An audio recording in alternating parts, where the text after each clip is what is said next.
అందరికీ నమస్కారం. శ్రీమాత్రే నమః. ఓం నమ శివాయ. ఓం శ్రీ సాయిరామ్. మే మాసం 30వ తేదీన ఒక పురుషుని వల్ల ఇలా జరుగుతుంది. అలాగే ఇంకొక పురుషుని వల్ల కూడా ఇలాగే జరుగుతుంది. అయితే వీరి వల్ల కలిగేది నష్టమా లాభమా, ఏం జరగబోతుంది అనేది మీ గోచార స్థితి మీద ఆధారపడి ఉంటుంది. ఈ రోజున గోచార రీత్యా ఈ రాశి జాతకులకు ఎటువంటి ఫలితాలు కలగబోతున్నాయి అనే వివరాలు మాత్రం ఒక్కొక్కటిగా సవివరంగా ఈ వీడియోలో అయితే తెలుసుకునే ప్రయత్నం అయితే చేద్దాము. మా ప్రయత్నం మీకు నచ్చితే కనుక తప్పకుండా వీడియోని మాత్రం లైక్ చేయండి. మీ లైక్ మాకు ఎంతో సపోర్ట్గా ఎంతో ఎంకరేజ్మెంట్గా ఉంటుంది. ఇక ఆలస్యం చేయకుండా వీడియోలోకి అయితే వచ్చేద్దాం. ఈ రోజున ఈ రాశి జాతకులకు అనూహ్యమైన కొన్ని మార్పులు, అలాగే కొన్ని ఊహించని శుభ అశుభ పరిణామాలు వీరి వల్లే కలగబోతున్నాయని కూడా అంటున్నారు పండితులు. ఈ రోజున మీరు చేసుకోవాల్సిన దేవత ఆరాధన, చేయాల్సిన పరిహారాల కూడా ఈ వీడియోలో తెలుసుకుందాము. ఈ రోజున ఎలా ఉండబోతుంది అనే వివరాలు కూడా తెలుసుకుందాము. ఈ రాశి వారు స్వతహాగా చాలా వరకు కూడా ఎమోషనల్గా ఉంటారు. వీరి తత్వం చిన్న చిన్న విషయాలకు చాలా వరకు కూడా వాదించే తత్వం. ఎమోషనల్ అయిపోతూ ఉంటారు. వీరు తమ మనసు చెప్పిన మాటలు వింటారు తప్పితే పక్కన వాళ్ళ మాటలు అసలు విలువ ఇవ్వకపోవచ్చు. ప్రతిసారి కాదండి, కొన్నిసార్లు ఇలాగే జరుగుతుంది. వీరికి కాస్త మొహమాటం కూడా ఎక్కువనే ఉంటుంది. కాకపోతే బయటకి కనిపించనివ్వరు. వీరికి గంభీరత్వం ఎక్కువగా ఉన్నట్టుగా ఉంటుంది.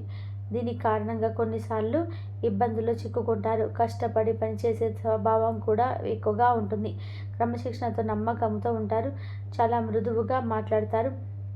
దీని కారణంగా ఇతర వ్యక్తులను సులభంగా ప్రభావితం చేస్తుంటారు. జ్ఞాపక శక్తి అనేది అధికంగా ఉంటుంది. ఆచార వ్యవహారాల్లోనే ఎక్కువగా నిజాయితీగా ఉంటుంది. సంకల్ప సిద్ధి అనేది అమోఘంగా ఉంటుంది. ఎన్ని రకాలైన ఆటంకాలైనా తొలగిపోయినా సరే, ఎన్ని ఇబ్బందులు వస్తున్నా కానీ అనుకున్న పని దిగ్విజయంగా పూర్తి చేసేంత వరకు కూడా నిద్రించే తత్వం ఉండదు. శ్రమిస్తారు, ఓటమి అంగీకరించరు. ఎవరికైనా సరే ప్రతిఫలం ఆశించకుండా సాయం చేయడానికి ఎల్లప్పుడూ కూడా ముందుంటారు. అంతేకాకుండా ప్రతి విషయాన్ని కూడా స్వయంగా తెలుసుకొని తమకు తోచిన విధానంగా ఆలోచించి నిర్ణయాలు అయితే తీసుకుంటారు. ఎవరైనా సలహాలు పాటిస్తే కనుక ఖచ్చితంగా ఆ సలహాలు ఇచ్చినవి పాటించరు. వీరు స్వయంకృతంగా ఏదైనా చేయాలి అని ఆలోచన ఉంటుంది. స్వయంకృతంగా కూడా చేసిన పని వల్ల ఏదైనా ఇబ్బంది వస్తే మాత్రం వారే అనుభవిస్తారు. ఎవరికి పాలు భాగస్వామి ఇవ్వరు. ఏదైనా సరే పని ప్రారంభిస్తే దాని అంతు చూడనిదే విడిచిపెట్టరు. మధ్యవర్తిత్వ సంతకాలు, ఇతరులకి హామీ ఉండడం, ఇలా కొంచెం నష్టాలు ఉంటాయి. అలాంటి నష్టాలు కూడా మీరు ఆస్వాదిస్తుంటారు. ఎందుకంటే వీరి తప్పితేమే కదా ఇతరులను త్వరగా నమ్మి మోసపోతూ ఉంటారు. ఏదైనా సరే ఇతరులు మాట్లాడండి, కానీ తప్పు కాదు. వారితో ఎంతవరకు మాట్లాడాలో, ఏ విషయాలు చెప్పుకోవాలో, ఇలాంటివన్నీ కూడా 1కి 2 సార్లు ఆలోచించి ఆచితూచి జాగ్రత్త పడాలి. ఆపదలో ఉన్న స్త్రీలను ఆదుకొని ఎక్కువగా వీరు ఇబ్బందులు కొని తెచ్చుకునే అవకాశం అయితే ఈ రోజున కానవస్తుంది. కొంచెం ఏ విషయంలోనైనా జాగ్రత్తగా ఉండండి. కొంతమంది మనస్తత్వం చూసుకునే ఉంటుంటామండి. వారికి సంబంధించినటువంటి ప్రతి పర్సనల్ విషయాలను చెప్పకూడదు అనుకుంటూనే త్వరగా చెప్పేస్తూ ఉంటారు. దాచలేరు. ఎవరితో ఎలా చెప్పారు అంటే ఎవరితో చెప్పాలో కూడా తెలియకుండానే చెప్పేస్తూ ఉంటారు. 5 నిమిషాలు ఎంచక్కా మాట్లాడితే 6వ నిమిషంలో పూసగుచ్చినట్టుగా వీరి గురించి ఎదుటివారికి నిజాలే చెప్పేస్తుంటారు. ఇతర వ్యక్తుల గురించి ఏమాత్రం కూడా ఏ విషయం తెలిసినా కానీ దాని గురించి మీరు నలుగురికి కూడా 4 మాటలు జోడించి చెప్పేస్తే తత్వం అస్సలు ఉండదు. ఈ రాశి వారికి కొంతమందికి ఎటువంటి స్వభావాన్ని కలిగి ఉండకపోవచ్చు, కానీ కొంతమంది ఏ విషయం తెలిసినా ఎవరికి మాత్రం ఇలా అస్సలు చెప్పరు. వీరి గురించి తెలిసింది కాస్త ఇంత అయితే ఇతరులు గోరంతను కొండంతలుగా చేసి మార్చేస్తూ ఉంటారు. వారిని కూడా వీరు గుడ్డిగా నమ్మిస్తూ ఉంటారు. ఈ రాశి జాతకులు ఈ ఒక్క విషయంలో కొంచెం మానసికంగా ప్రశాంతంగా కోల్పోవచ్చు. కాబట్టి ధైర్యంగా ఉండండి. వేరే వాళ్ళ విషయాలు చాలా సీక్రెట్గా వీరు దాచిపెడుతుంటారు, కానీ వీరిని పెట్టుకోవడం లేదు. అంతే ఇబ్బంది, అదే బలహీనత. అలాగే అతిగా విశ్లేషించే తత్వం, తొందరపాటు చర్యలు అతి పెద్ద బలహీనతలు అని వీరికి చెప్పుకోవచ్చు.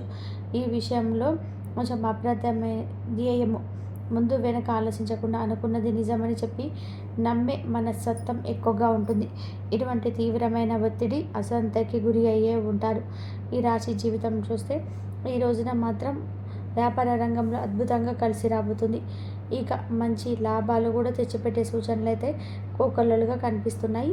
దానితో పాటుగా కొన్ని కొత్త వ్యాపార కార్యకలాపాలలో ప్రారంభించాలి అని ఆసక్తి కూడా పెరుగుతుంది. చేపట్టినటువంటి పని మీద ఆసక్తి చూపించటం వల్ల కూడా విజయాలకు తిరిగి ఉండదు. ఈ రోజున చాలా గొప్ప అవకాశం అయితే మారబోతుంది. అనుకున్న విషయంలో కూడా కొంచెం ఆర్థిక స్థితిగతులు మెరుగుపడుతూ ఉంటాయి. ధనవంతులు అయ్యే అవకాశం అయితే ఉంటుంది. మీరు అనుకున్న విషయాలను కొంచెం ఆర్థికపరమైన స్థితిగతులు కూడా మీకు మెరుగుపడతాయని, ధనవంతులు అయ్యే అవకాశాలు కూడా ఈ రోజున ప్రారంభం కాబోతున్నాయి. మీరు ప్రారంభించే పనుల్లో మీకు మంచిగా లాభాలైతే కనిపిస్తాయి. అలాగే చేపట్టినటువంటి ఏ వృత్తి అయినా సరే కానీ అంకిత భావంతోనే పనిచేస్తారు. దానివల్ల ఆయా రంగంలోనే ఉన్నతమైన స్థానానికి కూడా ఎదుగుతారు. జీవిత గమనంలో సైతం ముక్కుచోటి తత్వాన్ని కలిగి ఉంటారు. ఈ విధానంగా మీరు మీ జీవితంలోనే కొన్ని ఒడిదుడుకులను, సమస్యలను ఈ రోజున ఉన్నప్పటికీ కూడా చాలా వరకు జీవితం సాదా సీదాగా గడిచిపోతూ ఉంటుంది. ఉద్యోగ భాగరంగా నిజాయితీగా నడవడానికి ఇష్టపడుతుంటారు. ఈ రోజున ప్రతిఫలితం దక్కుతుంది. ఇక కొన్ని సందర్భాల్లో మీరు తప్పులు చేయాల్సిన పరిస్థితి అయితే వచ్చినప్పటికీ కూడా ఆ తప్పును ఎప్పటికీ చేయరు. అంత నిజాయితీగా ఉంటారు. నిజాయితీని అస్సలు విడిచిపెట్టరు. కొన్ని విషయాల్లో చాలా నిదానంగా ఆలోచించి అడుగులు వేస్తుంటారు. తొందరపాటు నిర్ణయాలను అస్సలు ఏమాత్రం కూడా తీసుకోరు. ఈ రోజున మీకు మంచి లాభాలే ఉన్నాయండి. పట్టుదల కూడా ఇంకాస్త పెరగబోతుంది. ఏదైతే ప్రయత్నం చేస్తూ ఉంటారో ఆ ప్రయత్నం అయితే మీకు అన్ని విధాలుగా కూడా అనుకూలంగా ఉంటుంది. ఏ పని చేసినా సరే దిగ్విజయంగా పూర్తి చేస్తారు. ఎదుటి వారిని ఇంకా మించిపోతున్నారని చెప్పుకోవచ్చు. వీరు కర్తవ్య నిర్వహణలో విజయం లేని వారిగా కనిపిస్తూ ఉంటారు. కానీ శత్రువులు కూడా అధికమే. ఈ రాశి జాతకం ప్రకారం చూస్తే ఈ రోజున 12 సంవత్సరాల శత్రువు ఎవరో ఈ రోజున మీ కంటికి కనిపిస్తూ ఉంటాడు. అంటే మీరు పసిగట్టగలుగుతారు. ఒక శత్రువు ఉంటారు కానీ మీకు తెలియకపోవచ్చు. ఎవరు అనేది ఈ రోజునే మీకు తెలుస్తుంది. ఈ మీరుగు పొరుగు వ్యక్తులు కావచ్చు, లేదంటే పనిచేసే చోట ఉండవచ్చు, వ్యాపారం చేసే చోట ఉండవచ్చు. కానీ చెడు కోరుకునే వ్యక్తులు అయితే మాత్రం తప్పకుండా ఉన్నారు. అయినప్పటికీ కూడా మీరు వారిని గుర్తించలేకపోతున్నారు. ఎందుకంటే మీది మంచి స్వభావం. ఎదుటి వారిలోనే కల్మషం లేని మనసును చూస్తారు తప్పితే మోసం చేసే మనసును మాత్రం చూడరు. నిస్వార్థంగా మంచిగా ఉంటారు. అందరినీ అలాగే భావిస్తారు. కానీ ఏమిటంటే మీ వెలుకాలనే వారు బూతులు చెబుతూ ఉన్నారు. వీరి ఆర్థిక పరిస్థితి మెరుగుపడ్డాడని చూసి వారు తట్టుకోలేకపోతున్నారు. వీరు ఎదుగుతూ ఉంటే చూసి ఓర్వలేకపోతున్నారు. అనేక రకాలుగా కుట్రలు పండుతున్నారు. మిమ్మల్ని దగ్గర దాచడానికి ఎన్నో రకాల ప్రయత్నం వారైతే చేస్తున్నారు. అటువంటి శత్రువు ఎవరైతే ఉన్నారో మీ జీవితంలో కొన్ని సంవత్సరాల నుంచి ఉన్నారు. అలాంటి శత్రువు ఎవరైతే ఉన్నారో ఆ యొక్క శత్రువు ఈ రోజున మీకు కంటపడతారు. తప్పకుండా తెలుస్తుంది. కానీ విషయం ఏమిటంటే ఒక సంఘటన ద్వారా తెలుస్తుంది. వారు ఎవరో తెలిసినప్పుడు మీరు ప్రతిసారి ఇలాగే మళ్ళీ మోసపోకుండా తప్పకుండా జాగ్రత్తలు తీసుకోండి. వారితో బంధం తెచ్చుకోవాల్సిన అవసరం మీద లేకపోయినా వారికి ఏదో ఒక విధానంగా గుణపాఠాన్ని అయితే చెప్పే విధానంగా వారితో మాట్లాడుతూనే అన్నీ కూడా మీకు పర్సనల్ విషయాలన్నీ కూడా రహస్యంగా ఉంచండి. ఎట్టి పరిస్థితుల్లో కూడా వారితో షేర్ చేసుకోవద్దు. పర్సనల్ విషయాలు మాత్రం ఏ విషయాలైనా సరే, ఆర్థికపరమైన విషయాలైనా సరే, అవకాశాల కోసమైనా సరే ఎట్టి పరిస్థితుల్లో కూడా వారితో షేర్ చేసుకోకుండా ఉండడమే మంచిది. ఒకవేళ మళ్ళీ ఇదే తప్పిదం చేస్తే కనుక జీవితం మొత్తం కూడా నాశనం అవుతుంది. ఇక ఎప్పుడు అవకాశాలు రావండి. మీరే ఎంతో అతిపెద్ద తప్పును చేసిన వారిగా సమాజంలో నిలబడతారు. కుటుంబంలో గౌరవం పోతుంది. మీ కుటుంబం అంతా కూడా మీతో బంధాల విషయంలోనే పలుచన అయిపోతుంటారు. మీరు కూడా ఇక జీవితాన్ని నష్టపోతూ ఉంటారు. కొంతమంది స్థితి ఎలా ఉంటుందంటే ఇదివరకు మోసం చేశారని తెలిసినా కూడా మళ్ళా మనకి కీడుకునేటటువంటి వ్యక్తులను తెలుసుకున్నా కూడా గుడ్డిగా ఆ గుడ్డి వ్యక్తులను అవుతుంటారు. ఎంతమంది ఎన్ని చెప్పినా సరే వినరు. ఈ విధంగా తప్పు చేసే జీవితంలో సరిదిద్దుకున్నట్టు ఒక్కటే అంటే వీరు సమస్యలను ఇంకా లేనిపోని కొత్త కొత్త ఇబ్బందులను క్రియేట్ చేసుకుని అవుతారు. మీ జీవితాన్ని మీకు మీరుగా నాశనం చేసుకున్నారు. అది ఏమవుతారు. కాబట్టి ఈ రోజున మాత్రం ఈ అంశాలలో జాగ్రత్తగా ఉండండి. ముఖ్యంగా ఒక ఆడ మనిషి అలాగే ఒక మగ మనిషి ఈ యొక్క విషయంలోనే అప్రమత్తత ఉండాల్సిన వారు ఇంతవరకు మాత్రమే జ్యోతిష పండితులు చెప్పగలుగుతున్నారు.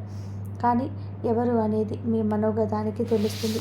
కావున విచక్షణతో ఉండండి. మనోచాంచల్యాన్ని పక్కన పెట్టేసి తగ్గుముఖ జాగ్రత్తలు తీసుకోండి. మీ జీవితానికి సంబంధించినటువంటి ఈ సంఘటన ఈ రోజున మీ జరిగే అవకాశం మీద కనిపిస్తుంది. శత్రువులు ఎవరు మీకు అర్థం కావడానికి ఒక పెద్ద సంఘటన జరుగుతుంది. ఈ సంఘటన ద్వారా మీకు పూర్తిగా అవగతం అవుతుంది. ఎవరి దగ్గర మీ గురించి నెగిటివ్ ప్రచారం చేశారో ఆ విన్న వ్యక్తి మీ దగ్గరికి వచ్చి ఆ విషయాన్ని అయితే తప్పకుండా వెల్లడిస్తారు. ఇది గోచార స్థితి. గుడ్డిగా నమ్మిన వ్యక్తుల వల్ల మోసపోయారు అని చెప్పి ఈరోజు అయితే ఏదో ఒక సంఘటన రీత్యా అర్థమైపోతుంది. అలా ఒక ఆడ ఒక మగ మనిషి వల్ల మీ జీవితంలోనే ఎప్పుడు కూడా అన్ని మీ వెంట పడుతున్నట్లుగా అర్థమవుతుంది. అయినప్పటికీ కూడా వారి మూలకంగానే మీకు ఆడ మగ మూలంగా జాగ్రత్తగా వినండి. వారి వల్ల మీకు మేలు జరగబోతుంది. వెంట పడుతున్న వారిని పట్టించుకోకుండా మీరే ఒకరి వెంట పడుతున్నారు. మీరు వెంట పడుతున్న వారి వల్ల కష్టం కలగక మీరు వెంట పడుతున్న వారి వల్ల కష్టం కలగక మీ వెంట వాడిపైన కూడా మంచి జరిగే అవకాశం కూడా కనిపిస్తుంది. కొంతమంది మనం ఎంత వెయిట్ చేయించినా కానీ మనతో మాట్లాడాలని ఫ్రెండ్షిప్ చేయాలని లేదా బంధాన్ని కొనసాగించాలని చెప్పి ప్రయత్నం చేస్తూ ఉంటారు. అటువంటి ఇద్దరు ఒక ఆడ ఒక మగ మనిషి కూడా మేలు చేసేవారు ఉన్నారు. వెంట పడుతున్నారు. కీడు పక్కనే మేలు ఉన్నది. ఈ రోజున ఆ మేలును కనుగొనండి. భగవంతుడు ఎప్పటికీ మనకి రెండే రకాల అవకాశాలు అయితే ఇస్తూనే ఉంటాడు. రెండు రకాల దారులు పక్క పక్కనే పెట్టి చూపిస్తూ ఉంటాడు. ఏ దారి మనం వెతుకున్నాము ఎంచుకున్నాము అనేది మన కర్మ ఫలితం. ఈ రోజున ఒక ఆడ ఒక మగ మిమ్మల్ని మోసం చేసినట్టుగా ఎవరైతే కనిపిస్తున్నారో ఆ మోసాన్ని ఈ విధంగా మనం ఇరువురు ఒక ఆడ ఒక మగ కనిపిస్తున్నారు, హెచ్చరిస్తున్నారు, మంచి కోరుకుంటున్నారు. మనుషుల గారడీలు అస్సలు పడకూడదు. మాటలు రాక మీతో మాట్లాడలేక మిమ్మల్ని వారి వైపు తిప్పుకోలేక కొంతమంది ఉంటారు. వారు మీ చుట్టూ ఉన్నారు. ఈ రోజున వారిని అర్థం చేసుకోండి. వీరిని దూరం పెట్టండి. అర్థం చేసుకొని వేసే ఒక అడుగు జీవితాన్ని గెలుపు దిశగా పయనించేలాగా చేస్తుంది. కావున మీ కోపం ఏదైతే ఉందో ఆ కోపాన్ని పక్కన పెట్టేసి కోపంగా చెప్పుకున్న వారిపై ధ్యాస పెట్టండి, దృష్టి పెట్టండి. కోపంగా చెప్పేవారు మీ మేలు కోసం, మామూలుగా చెప్పేవారు తీయగా మీ పక్కనే ఉంటూ మీ గోతులు తీసేవారు చాలా చక్కగా మాట్లాడతారు. వారి వల్ల మీరు చులకన అవుతారు. కానీ మీ వెంట పడుతున్న వారిని చులకనగా చూడవద్దు. అభిమానం పెంచుకోండి. మన మంచికి చెప్పేవారిని జీవితం నుంచి ఎప్పుడు కూడా పంపించకూడదు. ఇది లైఫ్ టర్నింగ్ పాయింట్ అవుతుంది. కావున వారి విషయంలో ఒక అడుగు ముందుకు వేసేయండి. బంధువులైన స్నేహితులైన వారి కుటుంబ సభ్యులైనా సరే, లేకపోతే మీకు వారికి ఏదైనా చిన్న స్పర్ధలు ఉంటే ఖచ్చితంగా వారితో మాట్లాడి బంధాన్ని పెంచుకునే ప్రయత్నం చేయండి. వారి యొక్క సలహా సూచనలు పరిగణలోకి తీసుకోండి. ఇలా చేస్తే ఈ రోజున అద్భుతాలు జరగకుండా ఎవ్వరు కూడా ఆపలేరు. మిగతా అంశాల పరంగా చూసుకుంటే కూడా కాస్త మిశ్రమంగా ఉన్నాయండి. నిరాశ చెందవచ్చు. అలాగే ఏ రంగంలో ఉన్నా సరే కాస్త ఇబ్బందికరంగా కూడా అనిపించవచ్చు. మనసు ప్రశాంతత లేకుండా ఉంటే కనుక ఏ మాత్రం కూడా నిర్ణయాల జోలికి వెళ్ళొద్దు. ముఖ్యమైన పనుల మీద దృష్టి పెట్టలేకపోవచ్చు. ఉద్యోగులైనా వ్యాపారులైనా సరే మీరు ఏ రంగంలో ఉన్నట్టున్నా ఈ రోజున మీకు సత్తుగా అనిపించవచ్చు. ఏ దానికి పడుకోవాలని అనిపించకపోవచ్చు. అలా అయితే మళ్ళీ జాగ్రత్తగా అయితే ఒంటరిగా మౌనంగా ఉండిపోండి. నిత్యం కూడా దైవనామస్మరణ చేస్తూ భగవంతుడికి దగ్గరగా ఉండే ప్రయత్నం చేయండి. వీలైతే ఒంటరిగా ఉంటూ ప్రియమైన వారితోనైనా సరే ఈ రోజున సమయం గడుపుతూ ఉండండి. అంతా మంచి జరుగుతుంది. నిత్యం శివారాధన చేసుకోవడం మాత్రం అస్సలు మర్చిపోవద్దు. పరమశివుడికి మీ కష్టాలు చెప్పుకోండి. ఖచ్చితంగా శివయ్య మిమ్మల్ని అనుగ్రహిస్తాడు. అంతా మంచి జరుగుతుంది. ఇంతవరకు చూసినందుకు ధన్యవాదాలు. Please like, share, subscribe my channel. కాబట్టి మకర రాశి వారికి ఈ విధంగా ఉంటుంది. శివారాధన చేసుకోండి, అంతా మంచి జరుగుతుంది. దైవం ఎప్పుడు కూడా మీకు తోడుగా ఉంటాడు. దైవారాధన చేసుకోవడం వల్ల కూడా. ధన్యవాదాలు.